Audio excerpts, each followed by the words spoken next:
Saúde mental no âmbito dos contratos de trabalho, no âmbito das relações profissionais, é um tema que tem cada vez possuído maior relevância e maior preocupação ao mesmo tempo. Dados do Ministério da Previdência Social dão conta de que em 2025 nós tivemos um aumento de mais de 15% em relação aos afastamentos por transtornos mentais relacionados ao trabalho. Para além disso, também batemos um recorde em 2025, na última década, como o ano que mais houve afastamentos relacionados à saúde mental do trabalhador e da trabalhadora. Então, nesse aspecto, é importante que nós lembremos que, obviamente, a saúde mental não é atrelada unicamente às relações pessoais, especialmente porque a maioria desses afastamentos, as pessoas têm contratos ativos e desenvolvem boa parte da sua jornada diária no âmbito do ambiente de trabalho. Então, por isso, é absolutamente necessário sempre lembrar que o ambiente de trabalho necessita obrigatoriamente ser o mais acolhedor possível.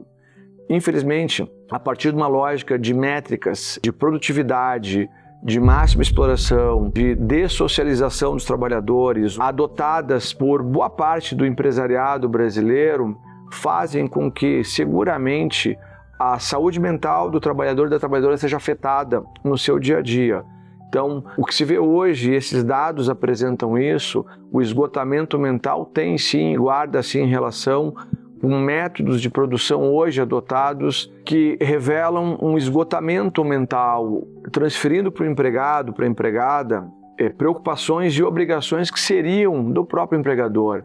Há uma lógica transferência de que o sujeito, de que o trabalhador deveria agir como se dono do negócio fosse, levando para ele todas as preocupações que efetivamente não são dele, não traduzem a realidade da sua condição de empregado. Essa lógica que todo trabalhador deve ser empreendedor de si mesmo corrobora significativamente, severamente com o adoecimento, com o abalo de sua saúde mental. Então, dentro da perspectiva de que o primeiro grande fator, não necessariamente determinante, mas o primeiro grande fator para o adoecimento mental do trabalhador e da trabalhadora é o seu ambiente de trabalho, e é uma política, uma lógica empresarial para que assim seja, infelizmente, dados comprovam isso, é necessário também entender que o trabalhador, a trabalhadora, ele faz parte de um contexto social.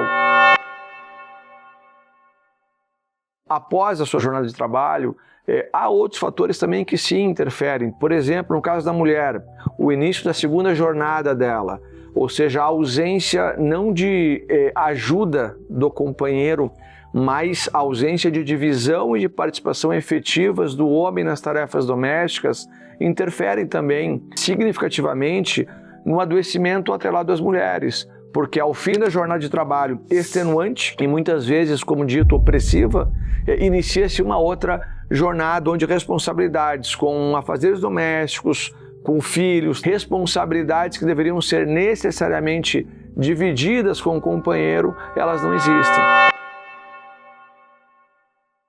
Um outro aspecto que também é significativo diz respeito às famílias de baixa renda, onde os índices de mães solteiras que obrigatoriamente dividem essa jornada, ele é muito significativo. Então, ao fim da sua jornada de trabalho, deslocamento por transporte público não adequado, no sentido de um abastecimento precário, várias horas até chegar em casa, início dessa segunda jornada, condições de moradia muitas vezes não adequadas, ou seja, a jornada de trabalho aliada a esse aspecto, esse extrato social que envolve moradia, que envolve o modelo de família, muitas vezes de mães solteiras, morando em regiões periféricas, com toda a dificuldade existente, também corrobora muito para o esgotamento mental. E ao fim da jornada de trabalho, o elemento que acaba atingindo muito a população periférica, de modo geral, é a estrutura de política pública existente e social que faz com que esse trabalhador saia do seu ambiente de trabalho até o seu retorno à sua residência. Abastecimento de transporte público precário, horas no metrô, horas no ônibus, muitas baldeações, ou seja, a jornada de trabalho extenuante, longa, normalmente e especialmente no modelo 6x1, ela não termina quando o trabalhador bate o ponto e deixa o seu local de trabalho. Ela tem uma continuidade, porque muitas vezes esse perfil de trabalhador leva de 2 a 3 horas até chegar em casa.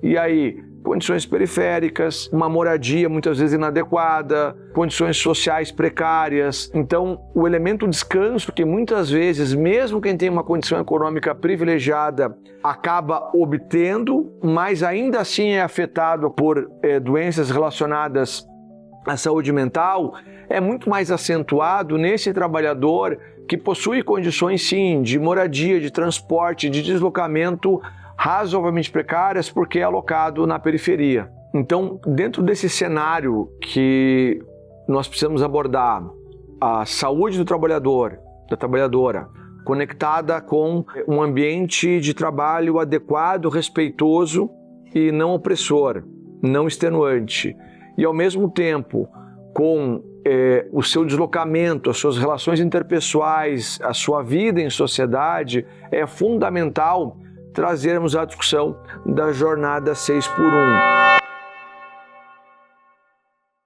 A jornada 6x1, ela concorre significativamente com esse esgotamento mental do trabalhador, da trabalhadora, porque especialmente quem tem condições de moradia, de estrutura social e econômica periféricas, é mais sujeito à jornada 6x1. É quem é mais afetado pela jornada 6x1, e aí há claramente uma tentativa de impossibilitar o descanso.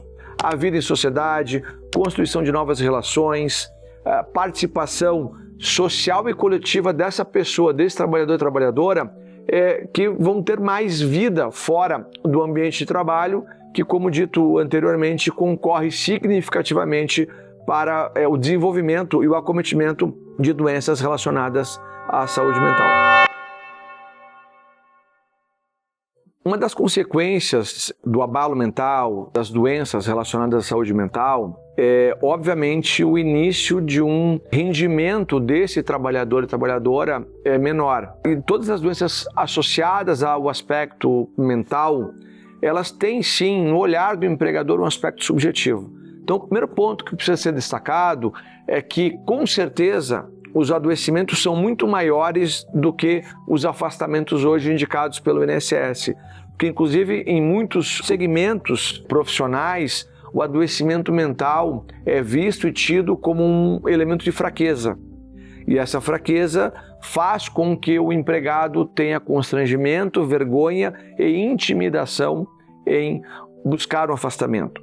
Mas é necessário dizer que o afastamento é necessário e o tratamento da saúde mental é igualmente necessário. É necessário, sim, que o empregador emita, como em regra, um encaminhamento para o INSS quando esse afastamento decorre da saúde mental, quando há um acompanhamento médico. Então, é absolutamente necessário que nos primeiros indícios desse esgotamento haja a busca de um profissional da área médica. A partir de um atestado médico, é possível o encaminhamento e afastamento para o INSS. A cobertura previdenciária decorre, também importante, do vínculo seletista, ou seja, todo empregado, empregada com carteira de trabalho assinada possui cobertura previdenciária, e esse encaminhamento, uma vez havendo um diagnóstico, ele é obrigatório. Então, nessas condições, é necessário sim que o empregado seja afastado pelo INSS, receba a cobertura previdenciária. Se houver indicativo de que o adoecimento mental decorre das condições de trabalho, ainda que as condições de trabalho concorram, não sejam exclusivas para isso, mas concorram para isso, é possível sim a vinculação com acidente de trabalho, reconhecimento de doença ocupacional relacionada ao trabalho, mas tudo isso apenas pode ser possível com o acompanhamento de um profissional especializado tanto da área trabalhista quanto da área previdenciária.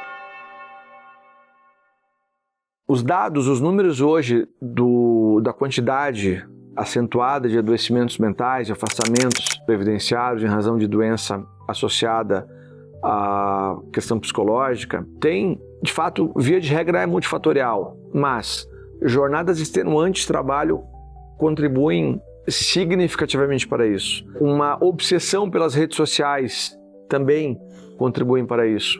condições precárias de moradia, de deslocamento contribuem para isso. Portanto, a vida em sociedade hoje, por vários fatores, pode contribuir muito com o adoecimento mental. Então, o primeiro passo para que a gente possa enfrentar isso, não unicamente no âmbito do afastamento previdenciário e das consequências e repercussões em termos de responsabilidade civil e laborais, é necessário que rompamos o estigma que existe em relação a doenças relacionadas à saúde mental. Todo e qualquer trabalhador pode sim ser vítima, independentemente da sua classe e condição social, pode ser acometido por uma doença relacionada à saúde mental. Então, é necessário que quebremos o estigma relacionado ao adoecimento pela saúde mental para que deixe de ser tido como uma fraqueza, como um trabalhador menos produtivo, um trabalhador mais frágil ou trabalhadora mais frágil. Doenças relacionadas à saúde mental não são doenças que guardam relação com gênero, são doenças que podem afetar todo e qualquer trabalhador e trabalhadora. Então, a barreira do estigma social é absolutamente necessária de ser quebrada para que isso seja tratado com seriedade, especialmente no âmbito empresarial. Então, é necessário também que haja o envolvimento do empresariado brasileiro. É preciso compreender que o trabalhador, trabalhadora não é uma ferramenta, um número, um dado. É um ser humano que pode sim ser afetado multifatorialmente por doenças relacionadas à saúde mental. Então é necessário que as empresas adotem métodos de verificação, de cuidado, de arrefecimento, eventualmente, de métodos e modos de produção que possam produzir um esgotamento, quer pela pressão do trabalho exercido, quer especialmente pela jornada extenuante. Jornada extenuante não é necessariamente alguém que faça mais do que 8 horas por dia. Jornada extenuante é uma carga semanal que acaba impactando na saúde do trabalhador e da trabalhadora, e nesse aspecto, novamente, a jornada 6x1 corrobora significativamente para que esse adoecimento, para que a classe trabalhadora seja severamente afetada por danos relacionados à sua saúde mental. Tanto a legislação trabalhista quanto a legislação previdenciária protegem o trabalhador e trabalhadora de toda e qualquer doença relacionada ou não ao trabalho. Então existe uma legislação previdenciária, sempre lembrando que a legislação previdenciária, ela apenas pode ser aplicada àqueles trabalhadores que estejam dentro do sistema previdenciário. E via de regra, quem é trabalhador com carteira assinada possui cobertura previdenciária obrigatoriamente. Não é uma faculdade do modelo compulsório. Trabalhadores como PJ, por exemplo, pelo modelo imposto pelo empresariado, muitas vezes acabam deixando de lado a questão de cobertura previdenciária e tem dano não apenas na aposentadoria futura, mas igualmente em benefícios assegurados, como por exemplo um afastamento previdenciário por doença. Então, o direito protege tanto no aspecto do afastamento previdenciário, quanto em eventuais ações que podem, uma vez comprovada a relação do adoecimento com a atividade cumprida pelo trabalhador ou pela trabalhadora, implicar inclusive em responsabilidade civil, indenizações em relação ao empregador, tanto no aspecto da legislação trabalhista como a responsabilização civil do empregador, caso se reconheça judicialmente que a doença acometida, ainda que seja doença relacionada à saúde mental, guarde relação com a atividade cumprida no âmbito daquele empregador. Se você se encontra numa situação como essa, ou acredita que pode se encontrar numa situação como essa, nos procure. Tanto no aspecto previdenciário quanto no aspecto trabalhista, nós podemos te ajudar.